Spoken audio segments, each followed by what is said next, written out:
chapter 20. Now a troublemaker named Sheba son of Bikri, a Benjamite, happened to be there. He sounded the trumpet and shouted, "We have no share in David, no part in Jesse's son. Every man to his tent, Israel." So all the men of Israel deserted David to follow Sheba son of Bikri, but the men of Judah stayed by their king all the way from the Jordan to Jerusalem.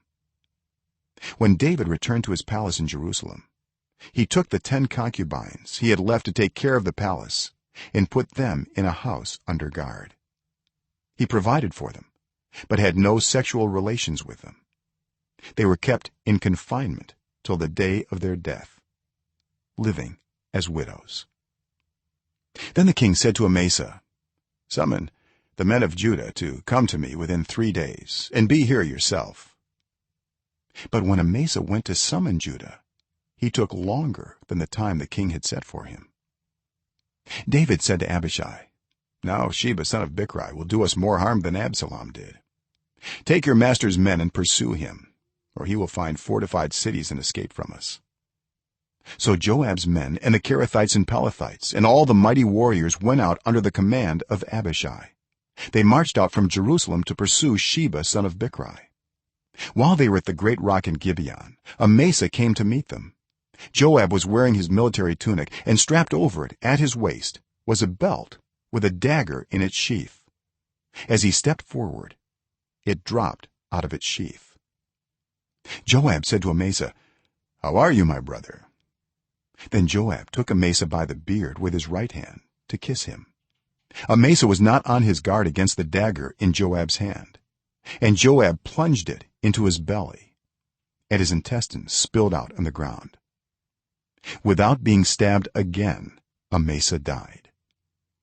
Then Joab and his brother Abishai pursued Sheba son of Bikri.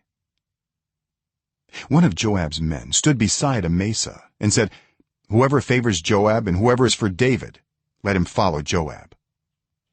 Amasa lay wallowing in his blood in the middle of the road, and the man saw that all the troops came to a halt there. When he realized that everyone who came up to Amasa stopped, he dragged him from the road into a field and threw a garment over him. After Amasa had been removed from the road, everyone went on with Joab to pursue Sheba son of Bikri. Sheba passed through all the tribes of Israel to Abel-Beth-maachah, and through the entire region of the Bikrites, who gathered together and followed him. All the troops with Joab came and besieged Sheba in Abel-Beth-maachah.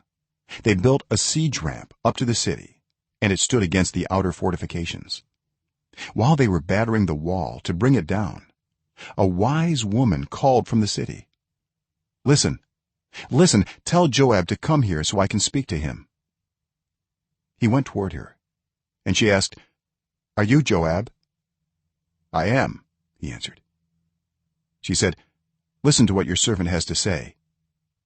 "I'm listening," he said.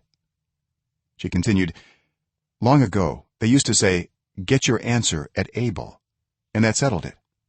We are the peaceful and faithful in Israel. You are trying to destroy a city that is a mother in Israel. Why do you want to swallow up the Lord's inheritance?" "Far be it from me," Joab replied. "Far be it from me to swallow up or destroy. That is not the case. A man named Sheba son of Bikri from the hill country of Ephraim has lifted up his hand against the king, against David. Hand over this one man, and I'll withdraw from the city." The woman said to Joab, "His head will be thrown to you from the wall." Then the woman went to all the people with her wise advice, and they cut off the head of Sheba son of Bikri and threw it to Joab. So he sounded the trumpet, and his men dispersed from the city, each returning to his home, and Joab went back to the king in Jerusalem. Joab was over Israel's entire army. Benaiah son of Jehoiada was over the Kerethites and Pelethites. Adoniram was in charge of forced labor. Jehoshaphat son of Ahilud was recorder. Sheva was secretary. Zadok and Abiathar were priests, and Ira the Jairite was David's priest.